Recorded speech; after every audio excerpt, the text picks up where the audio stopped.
Dupixent ni orang kata game changer untuk orang yang ada eczema. Tapi apa sebenarnya Dupixent ni?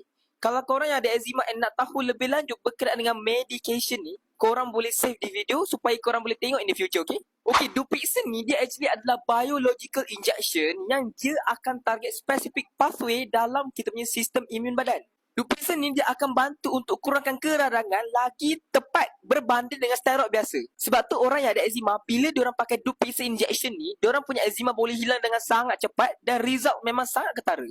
Tapi apa yang kita kena faham, Dupixent ni dia tak membantu untuk rawat eczema dengan secara punca, dia hanya bantu untuk kawal simptom-simptom sahaja. That's why bila orang yang ambil injection ni, dia still boleh naik eczema bila diorang tak jaga makan, bila diorang ada masalah dengan diorang punya stress and also hormon. Adakah selamat untuk ambil Dupixent ni? Jawapannya, kalau korang memang tengah teruk, boleh ambil. Tapi kalau korang nak recover in a long term, consider untuk bersikap usul dengan detox yang tinggi dengan fiber dan juga ambil meal replacement yang tinggi dengan nutrition, vitamin macam B12, K2 dan D3 yang boleh bantu untuk sembuhkan eczema korang in a long term and in a healthier way. Korang ada eczema and not heal from eczema in a long term, DM saya eczema, saya akan bagi korang free consultation berkenaan masalah eczema, okay?